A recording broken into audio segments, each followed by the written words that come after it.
America was not supportive of Israel. A lot of people are under the impression that America was dragged into this war because of Israel. That could not be further from the truth. And let's take a look at history. Lawyer, activist, and Moroccan Jew. Ysabella Hazan doesn't mince words about the U.S.-Iran agreement, Israel's dependence on America, and what the Jewish people need to change about themselves to finally win.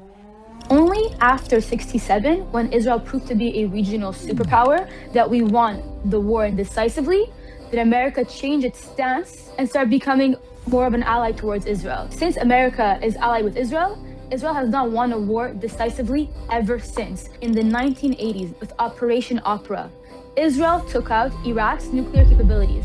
And what did the American president at the time say? He was livid. Competitive edge does not mean winning. Welcome to another episode of the Soothing Semantics podcast. I am your host, Rafi Harel. Make sure to subscribe to the channel, smash the like button, leave your comments. Follow me at Rafi the Realtor for all of your South Florida real estate needs. It would be a pleasure to assist you. And this week we have Ysabella Hazan. She just became an attorney officially, a civil attorney. Thank you, Hashem. Congratulations. A lawyer. A lawyer. It's attorney. They are the same thing, aren't they? Yeah, but the word civil is funny because I did civil law and common law. Civil is like the tradition of law, and also like between persons. So I was like, just lawyer. A civil person most of the time? Yeah, yes. So there's a lot to cover. First of all, thanks for coming on the show. You've been an activist for a long time now. You've gone into the street, you've gone on college campuses, you've boldly gone up against people who are very anti-Israel, very anti-Jewish, and you've done it proudly. So it's going to be very exciting to have these discussions about what's going on now with Iran and the United States. So here we are. So here we are. So you want to jump right into that, to Iran and the U.S.? Did you have a thought of something else? Because it's I definitely think that's really that. I think that's the most relevant. That's the most relevant issue facing our people right now in Israel. yeah. So I mean, as everybody's talking about now, Iran and the United States, are moving towards a deal which is going to supposedly stop the uranium. Well, stop nuclear weapons, but not even fully stop the uranium. It's going to open up the Strait of Hormuz. I believe it's a 14-point plan. I read through it, but I definitely don't like it, and I would like to get your feel on all of this. What I really want to shine a light on today is how this is not surprising. A lot of people are saying, wow, this came out of nowhere. But if you look at the history of American and Israeli relations, it really didn't, and especially with Trump. So a lot of people are under the impression that, especially in America, that America was dragged into this war because of Israel, or that America helps Israel because they're so somehow benevolent and it's their best friend, and Israel somehow has this power to control America. That could not be further from the truth. And let's take a look at history. If we're looking at the history, when Israel was rebirthed in 1948, America was not supportive of Israel. The Truman administration estimated that Israel would not exist outside of 3 years, and they recommended the State Department recommended to Truman that he does not ally too strongly, does not support Israel because it will ruffle the feathers with their Arab allies. When Israel fought its war of independence in 48, 47, we had one gun for every 7 soldiers. And only after 67, when Israel proved to be a regional superpower, that we won the war in 67 decisively, did America change its stance towards Israel and start becoming more of an ally towards Israel. And they even had a weapons embargo on Israel. And we see that since America is allied with Israel, Israel has not won a war decisively ever since. And we should start asking ourselves, why is it that since America is investing in Israel, has Israel not won a war decisively? And why are we not allowed to win wars? That's the most frustrating part. So this pattern of Israel not being allowed to win wars has been present ever since 67, when the U.S. decided to change their foreign policy and invest in Israel. We won the Yom Kippur War by the skin of our teeth, and that was a very brutal war for us.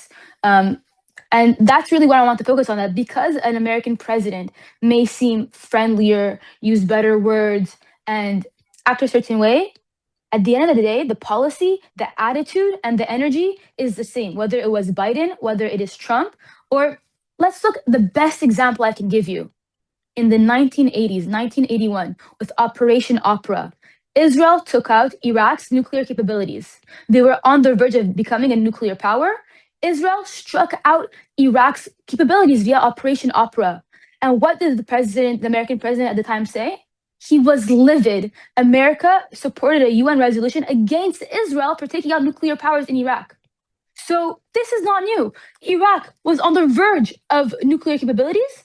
Israel did what we had to do to take out those capabilities to make the region safer and to protect ourselves. And America was mad. Today in 2026, it's not 1981, the same thing. And by the way, Reagan, also more conservative leaning. So it's not about whether they're conservative, liberal, Democrat, Republican.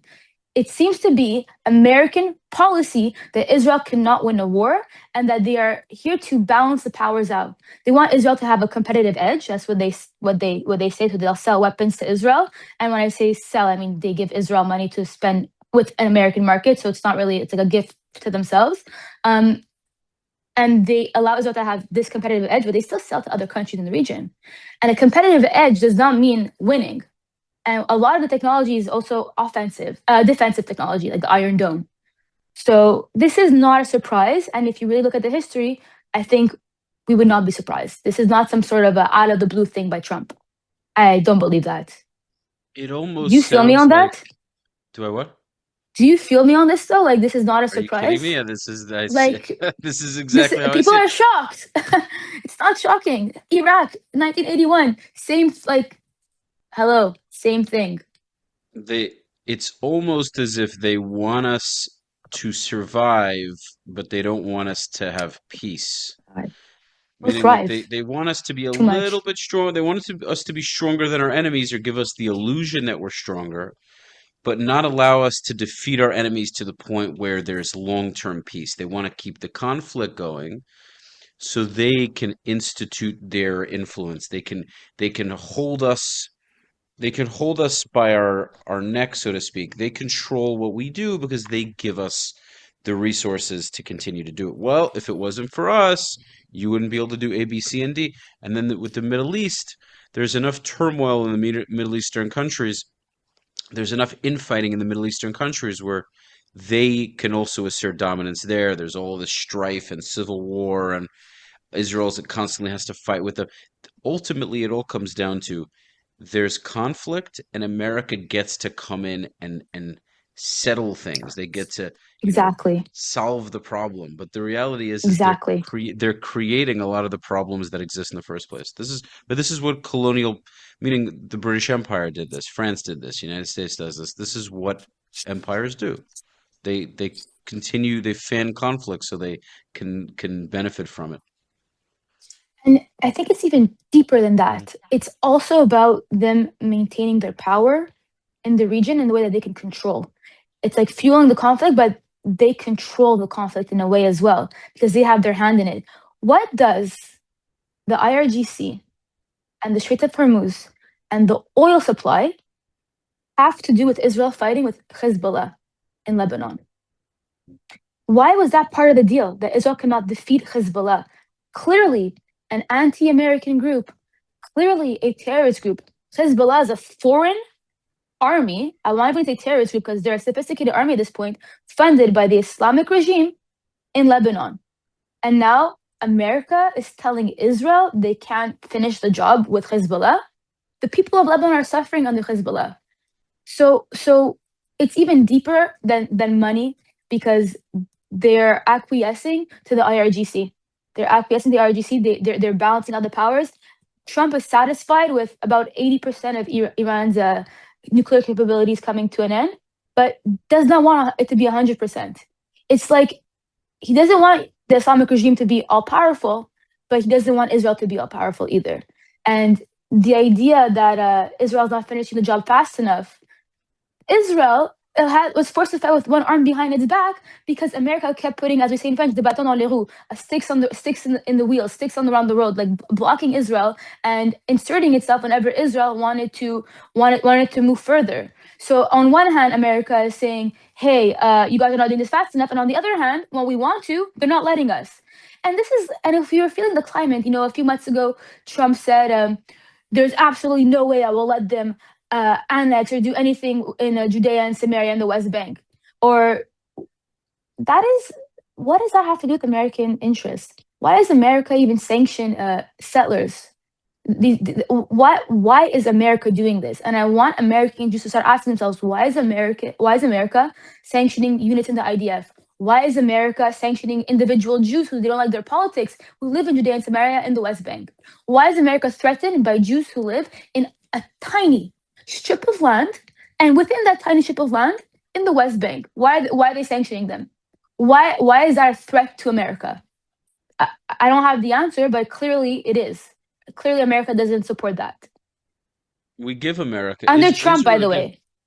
yeah, Israel gives America these capabilities. We allow I them think, to we allow because in the reality is I think as Jews as a whole, we haven't really accepted the leadership position. and power. We're not comfortable with power. So we Yes. prefer the United States, non-Jews who've throughout history always ruled over us.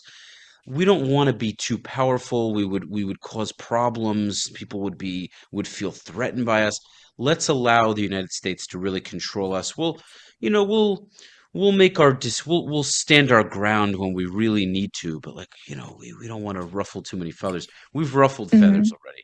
It's too late. We've done it. So let's And at the Beeper least operation was so iconic. The world respects us when we trailblaze, when we do it.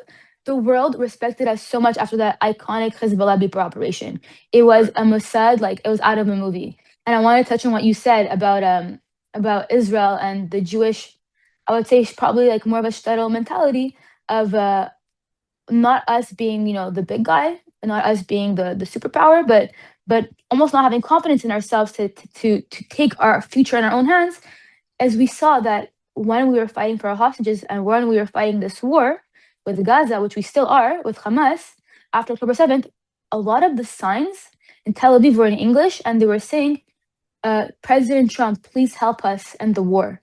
President Trump, save our hostages. That to me was one of the most surreal experiences when I was in Israel, because I kept telling myself, why does a president of another country have an interest to help you? You know, you should be talking to Bibi, whether you like Bibi's politics or not. The call to action should always be from within, no matter how much you don't like the prime minister. And that to me was very telling about, not even sure if it's about our connection with, yeah, I guess like our connection with power, or taking leadership, or how bad it is, our internal sinat chinam base, let's say, because you can hate your prime minister, but at the end of the day, it's that prime minister who cares more about Israelis another than another president. A lot of us have a real problem doing something with conviction and dealing with the dislike or the discontentment that comes with doing that thing with conviction, because it's natural you're going to get pushback.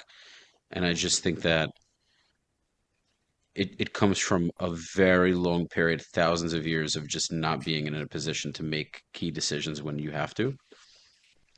And so this has to be the turning point. Like right now, Israel has a choice to make.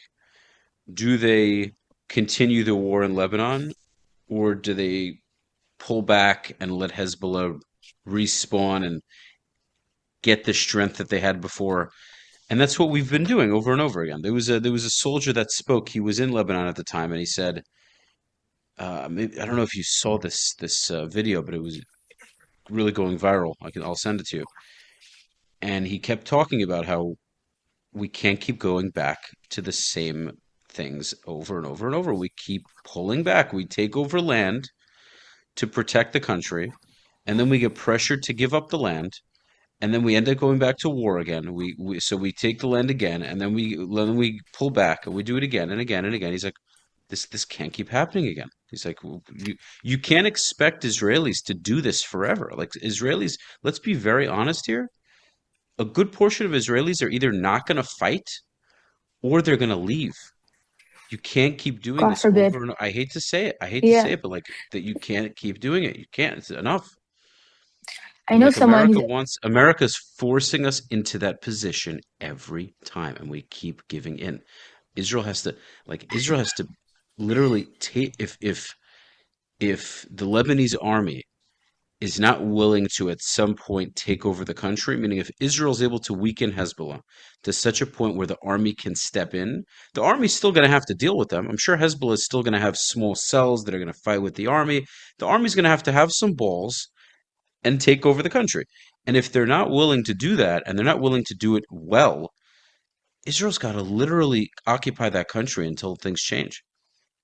That's what they have to do. Like with Germany, how the Allied powers controlled Germany until they were able to re-educate. or push back enough for it to be comfortable, push Right. defeat our enemy all the way until they're defeated. Right. And there's another problem that we're encountering now in Israel. I know a few people who served in Lebanon, who I was very close to, and within the past, I would say 2 years, they've been called back to the same unit about 3 times for 60 to 100 days at once. And they see what's happening on the ground. They see the villages that they've conquered and that they've cleared Hezbollah weapons out of. And then they see that those villages now they're creeping back in Hezbollah. The soldiers see it. And that does a lot to the morale of a soldier. And you're in a position where soldiers want to fight. We have to fight also for a purpose. And it's very discouraging on a morale level to know that I'm giving my life up and then what happens afterwards?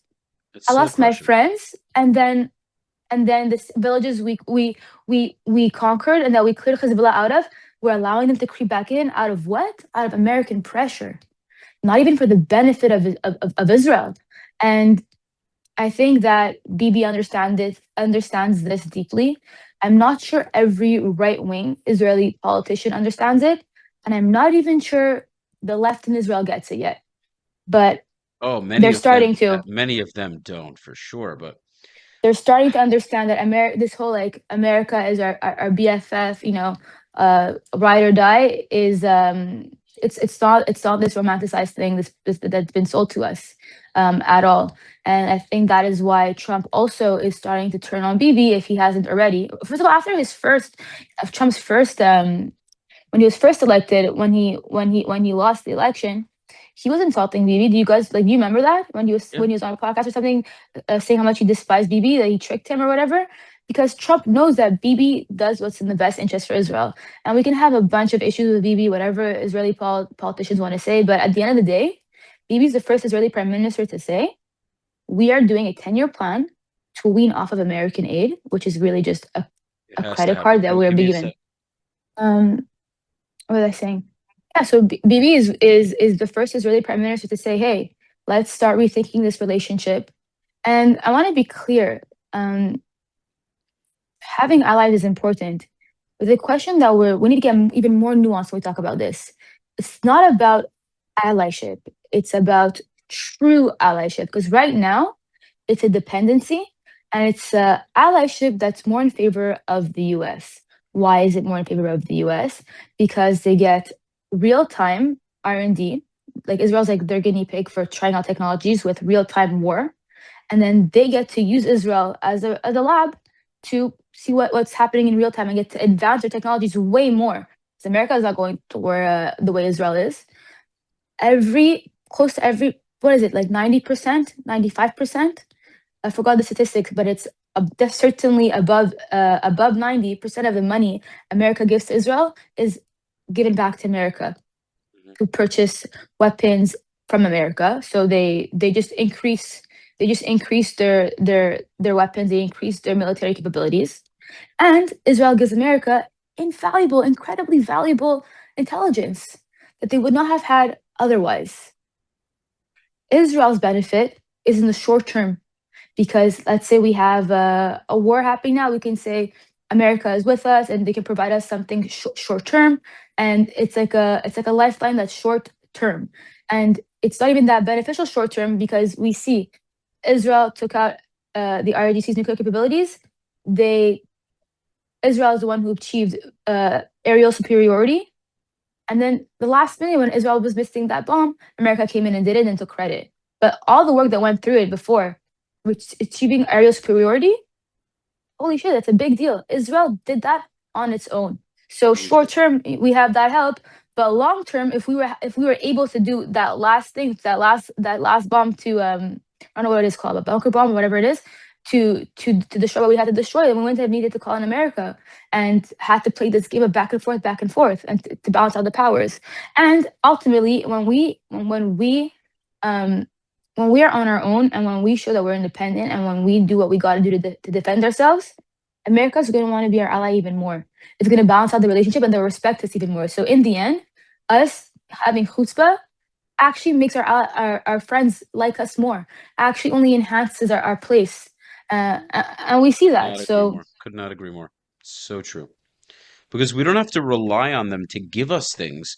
We're already so valuable that they can do so out of desire.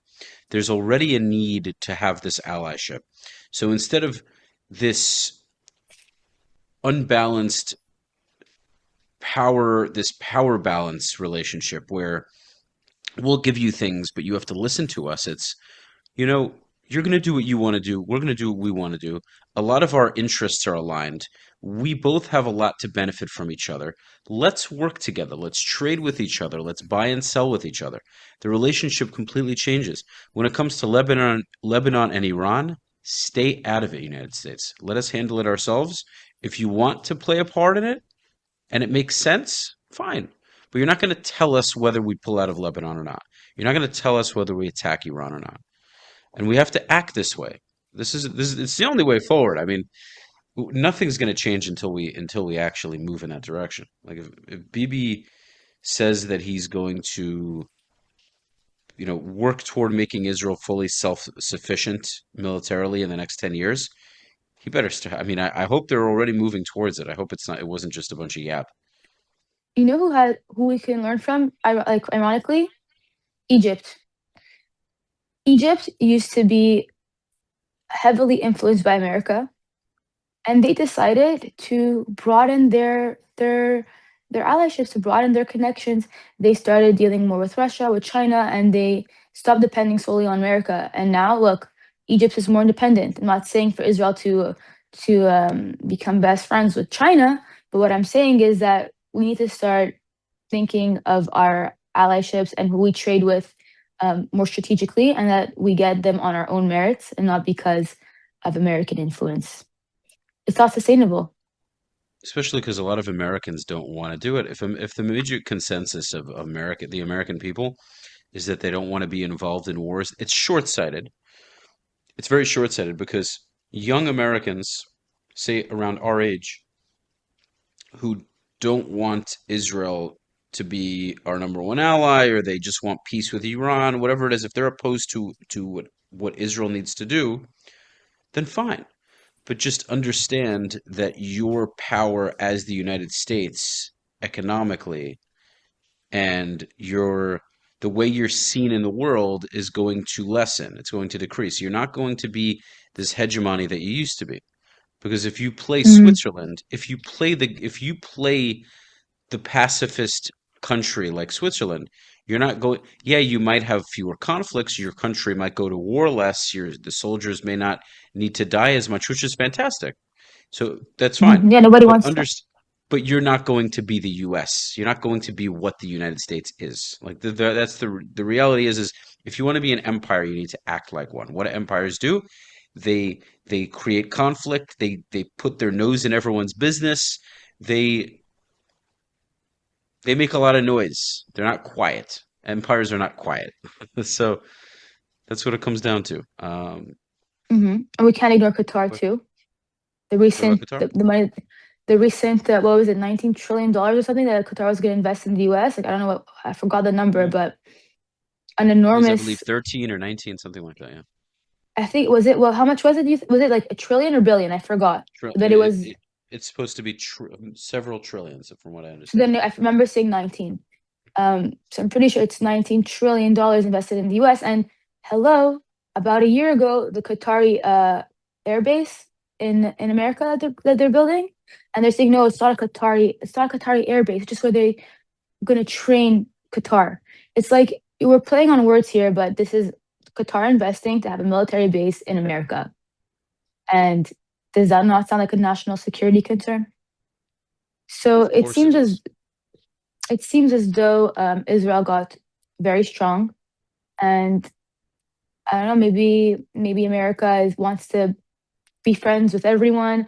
It seems as though America's policy is changing, or there's clearly a shift here, and the only way forward is for Israel to be to like BB's plan for Israel to be as self-sufficient as possible, and to do what we got to do because we need to be respected in the region. And when we did the deeper operations, and even when we went and we put our necks out for the Druzim in Syria, Hmm. uh, America did not like that. Neither did France. But when we start acting like the leaders in the region, and we protect other minorities, like the Jews that are being slaughtered, um, that's how we're going to gain the respect of our neighbors.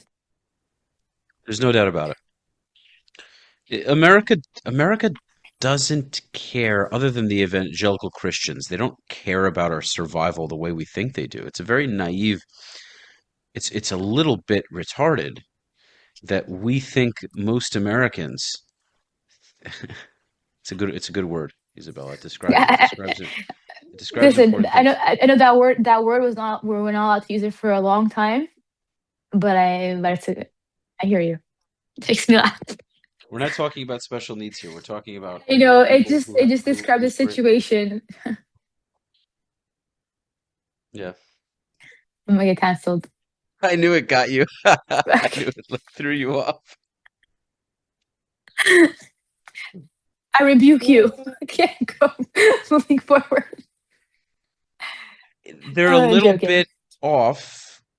Eh, We really think that when Trump goes to the Kotel and he has a keep on, he's like so invested in wow, the Joe. Oh. He's sitting there. He doesn't care about any of that. He's thinking about the bottom line. He's thinking about does this make sense? For Trump, it's all about a deal. The guy's 80 years old. Yes. Maybe he'll have 20 more years to live. Who knows how many more years God will give him? But the guy's already lived his life. For him, to a large extent, this is a game to him. It is. It's like a fun activity for him. He's like, oh, well, let's play president today. I'm He not treats saying he he doesn't treats have. he treats Americans like customers. Like I'm gonna have to show them my returns quickly. This is taking too long. So wrapping it up, the oil Oh, I prices also want. have gone up. So now we gotta put the oil prices later. It's like it's not a business here. This is There's people's lives. because This is there's national no. security. It's all logical to Trump. There's no emotion in the picture. It's all about pragmatism or what he thinks is pragmatism. There's no in our case, there's spirituality. We believe in God, and then the promise that Bibi, as much as he's not particularly a religious guy, there is a spirituality in him. He believes that the Jews have the land and the Jewish people are synonymous. I don't think Trump sees it that way. I don't think the guy has any. Maybe I'm wrong. I've never met the guy. Maybe not, but I think it's all No, a matter of I think it's completely fair to say that Trump doesn't have like any spiritual motivations.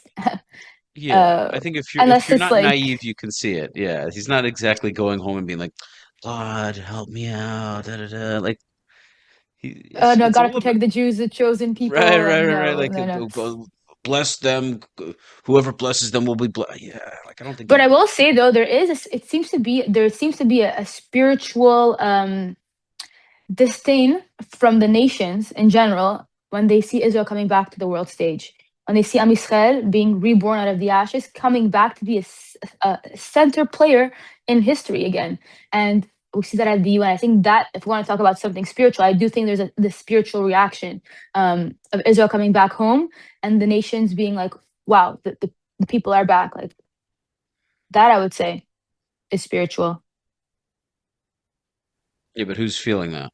I mean, people feel it, I think in but who? general, I think if you see people like Dan Bilzerian, the things that he says, like those kinds of characters, the way they're uncomfortable with Israeli power, they're uncomfortable with Jewish power, they're just uncomfortable no matter what Israel does, with Israel being Israel, Israel coming back home, the nation of Israel coming back home. There seems to be like a spiritual hatred, like a spirit, like no matter what Israel will do, those kinds of characters seem to be um intimidated and don't want to see it happen.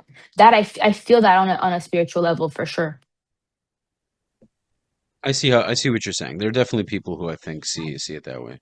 But the more we enter into our essence, the more Hmm. we achieve, you know, the more people see us acting boldly as Hmm. opposed to always backtracking. You know, Hmm. there's a I'm trying to remember, I think it's bison when a storm is coming, wild bison, when a storm is coming, they walk into the storm instead of running away from it because there are a lot of animals I believe that run away from the storm. So they run through it and the storm dissipates much sooner Hmm. when you run through it. So I like that. I like using this as an analogy because I think that as It's a good Jews, one. we're so used to running away from the storm, especially the shtetl camp, the Ashkenazi camp. Much more of a problem. I don't I don't know if that's fair to say. I'm gonna Okay, stand up go for ahead. my Ashkenazi Jews here. I think that our survival strategy that has been effective for the last thousands of years of diaspora is to pick up and leave when we're about to be persecuted and murdered and we're at the mercy of our neighbors. And that strategy has kept us alive, our Torah, our values, our language, everything, us alive.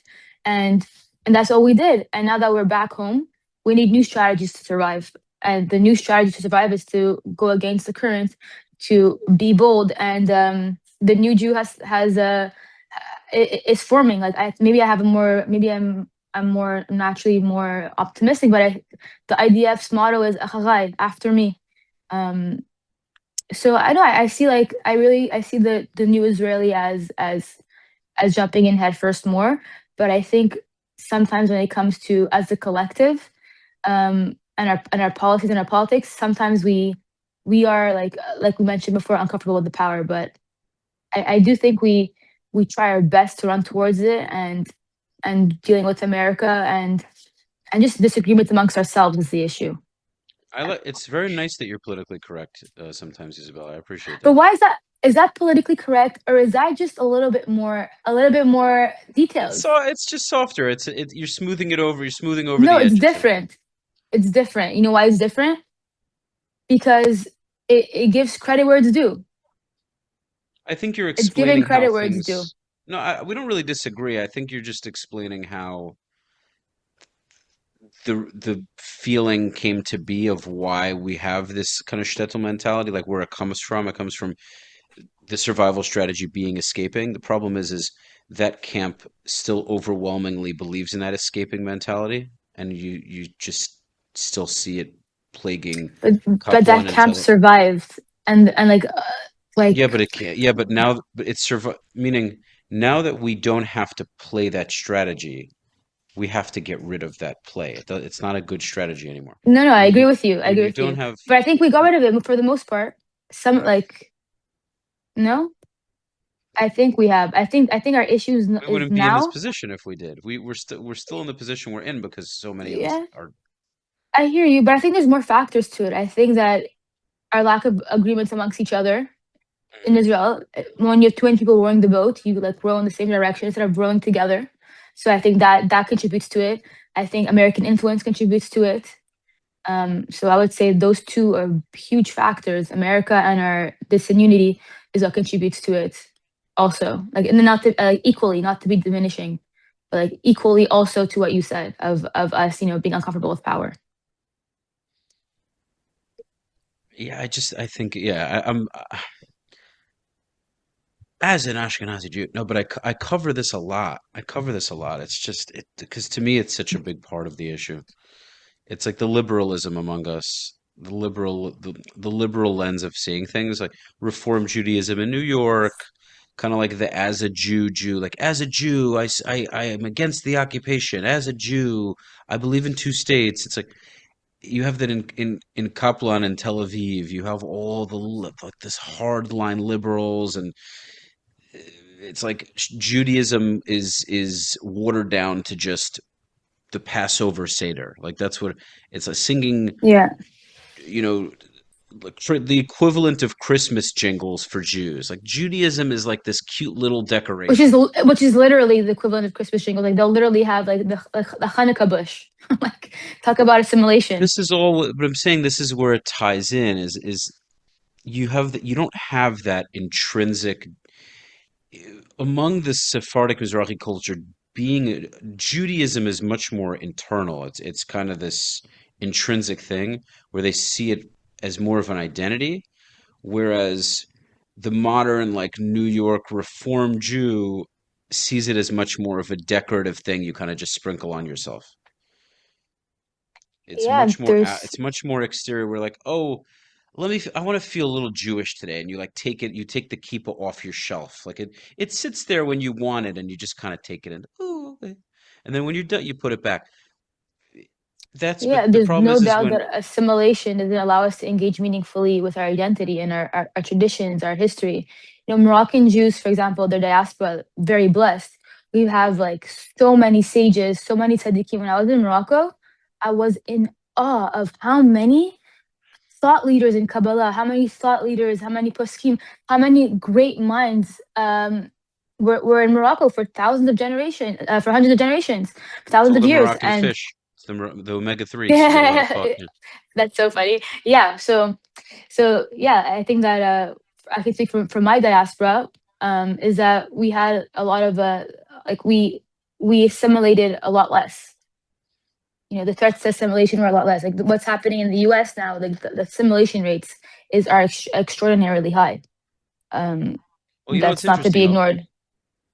I'll give credit to the Muslim world. For most of history, the Muslims actually gave their Jews in certain respects more respect than Christians did to Ashkenazi Jews. It wasn't always the case. There were different periods, but if you were to compare Yeah. the two, if you were to compare the two, the Jews probably had more of a closeness. There wasn't this pressure of assimilating the same way, I don't think. Like, yeah, they were second class, jizya, dhimmis, etc., but I don't know. Well, You don't you see it differently? I'm just thinking of Sophia. Like I'm just thinking of that, of Sophia, Muhammad's Hmm. Jewish wife, who he like took her and then murdered her entire community and family and husband. So like history is not linear, but I feel you, and on the point that zooming out, clearly the Muslim Jews managed to maintain their identity um, in a holistic way in the Muslim world differently than in a Christian world. Like we see the Haredi, the Hasidim, and those Jews managed to keep their identity and to preserve it. Um, but after the Renaissance, after the Enlightenment movement, the Enlightenment movement, we see there's a shift, especially for European Jewry, how they changed Jerusalem from the Siddur and to fit in, and how they watered down, they assimilated very seriously, that they made huge changes to their practice, and in France too. I'm not sure why it is that Mizrahi Sephardi Jews have maintained are significant, are just not anti-Zionist. You won't find that amongst us in the same way. I'm not sure why that is. I'm not sure if it's our lack of assimilation.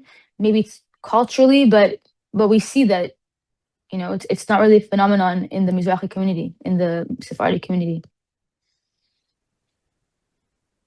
I think there's there's more of a Middle Eastern. First of all, the Mizrahi Sephardic connection it's always been very Middle Eastern centered. The food, the music, the clothing, the culture. So you haven't been Europeanized to the same extent, and so I think because there's less of a connection to that. There's less of a connection to this European colonialist speak, and just naturally looking more Middle Eastern. Overall, I just think it's easier to connect with it. They're also more accepted as native or indigenous, even though there are plenty of people who try to say they aren't. Yeah, it was just so not true. I just got into beef with a prominent anti-Israel figure this week, Mhm. who claims his Jewishness, and it's like Ashkenazi Jews are just as indigenous as Mizrahi Jews, um, but we also need to act like it. We can't act like giving up even 1 inch of land is something an indigenous person would do, for Mhm. example. I'm just Also, trying I to want to understand say, the idea. yeah, I'm just trying to understand why the groups I think see I know why. themselves. So, yeah, go ahead. I think we understand the enemy that we're dealing with too. I think Mizrahi Jews understand that understand like intrinsically, we understand intrinsically that when there's a pause in war, that's a hudna. Right. Hudaybiyah, that's a strategic pause in war for them to regroup. We don't believe that it's actually peace because culturally we understand that mentality. Culturally, we understand the idea of honor, how they're not gonna stop fighting us until they have absolutely no choice to they're obliterated. Only once we have, our hands on their neck, then they can say, okay, hudna. Like Arafat. Arafat signed Oslo, and then after he went on to say in Arabic, this is a hudna, and then in English, oh, it's a peace treaty. I think Mizrahi Jews understand that mentality because we we had our diaspora amongst the Arab world. I just don't know why it's so hard for people to. How long do you have to experience it to get it? Like at this point, Ashkenazim have been back in the land for over 100 years. Many of them, like before 1948, many moved in the late 1800s, early 1900s. How much longer do you need to get the point? It's like, isn't this I'm long not enough? in Israel. I don't know if it's an Ashkenazi problem at all. Um, I think it's just more something diaspora Jews don't understand about Israeli Jews. Because Yeah, I but feel like that's there's it. We came to Israel. I'm so tired of these diaspora identities. Like when I tell you, Akhi, I'm just so over it. Like I don't even identify as a Moroccan Jew anymore unless I'm talking specifically about my I Moroccan like what you're diaspora. saying. I really like what you're saying. I want Because all of it's this to go just away. I Yeah, I do. wish it would. The problem is Jews are still so tied to these things because we haven't made an official like Israel absolutely has culture, but from a religious standpoint, we still so tightly hold on to our traditions from the countries we came from, and most Jews aren't willing to let go of them. And if we just kind of brought them together and made it one thing, it would be easier to throw away the whole like Mizrahi, Sephardi, Ashkenazi thing, because so many of us are mixed at this point. Meaning, when I say mixed, I mean from the backgrounds, right? Like we're all Jews anyway, none of it matters. But if the longer we hold on to like I'm a Yemenite Jew or I'm a Moroccan Jew or you know what I'm saying? It's Would not that authentic that to who we are, challenge, really, because huh? we weren't Yemenite. It's not authentic to who we are because we weren't Yemenite or Moroccan in those countries. But now that we're back to our homeland, then we're using it as like We a have an identity signifier. problem. We have an We identity problem. We do. absolutely have an identity problem. You Yeah. know who gave me a really good perspective on this? I really like this example, this analogy is Yuda Cohen. He was talking about how when Jews left Egypt. We left, we were in exile. And we have the choice to take the gold of what we got in exile, what we got in Egypt, and we can use the gold for building the Mishkan tabernacle, or we can use the gold for the golden calf. But the message here is that we can use the gold, the riches, and all that we have experienced in the diaspora, and we can use the good parts to bring it back home to Israel. And we can forget the parts that, the bad parts, and we can unite on the good elements and really achieve that next level. Because we can't erase all these years of history, but we can integrate it. And I think one of the best examples I can give is Mimuna. Mimuna is not Moroccan. It's specifically Jewish Moroccan. No Moroccan Muslim celebrates Mimuna. It's a Jewish Moroccan holiday. And why do we do it? It's because even in Morocco, Jews had different customs over Passover.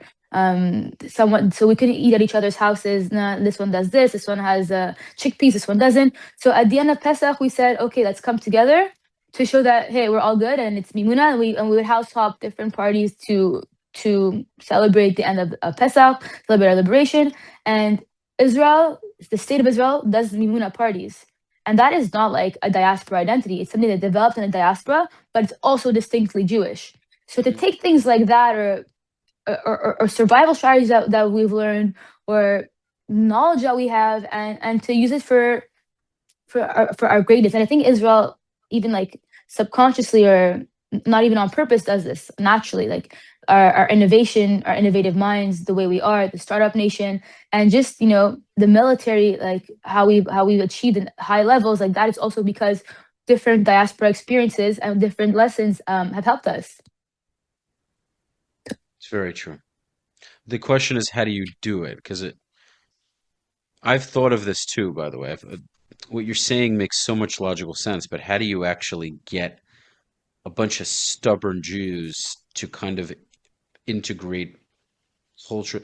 Like in Israel, this has happened. I So think it's naturally happening to a large extent. You see how it's become like a beautiful mixture. Everything just mixes in this melting pot, right? But there's still the difference in cultural traditions, so to speak. Like, I think the best way is to recognize that we don't all have to be the same.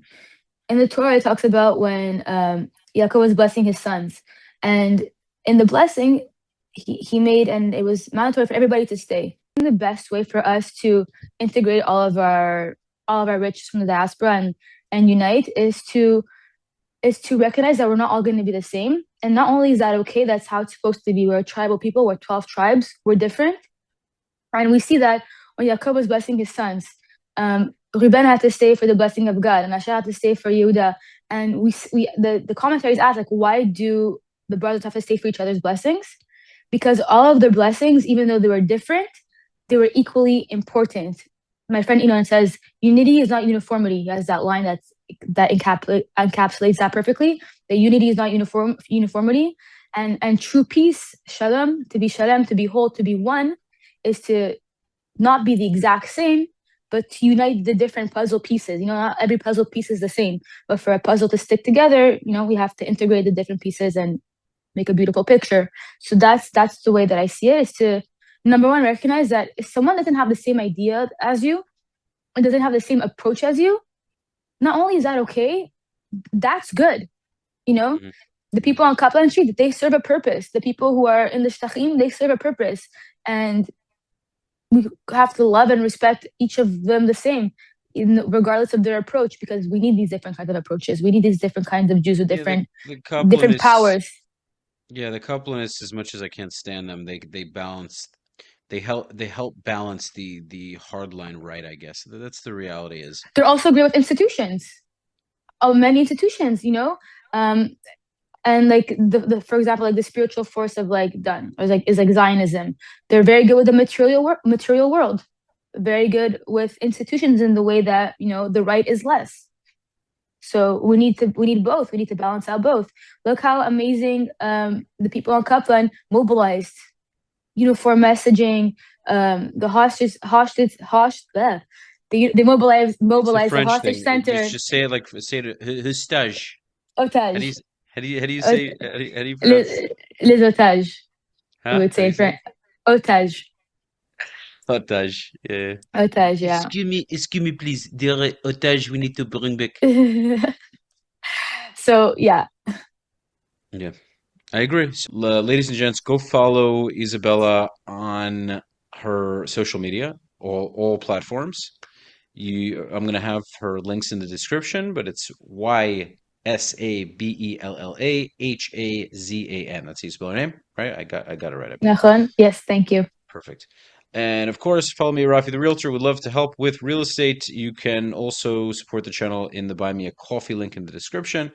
Are there any things that you want to just a quick throw them in? Because I do have to I have to really run, but as far as No like good. supporting any articles, social media, things you're working on, whatever it is, any upcoming guest appearances, feel free. Feel free to just quickly throw it in. It's all good. They can follow me and it's more than enough. Awesome. All right, guys. Thank Until you. next time. Peace.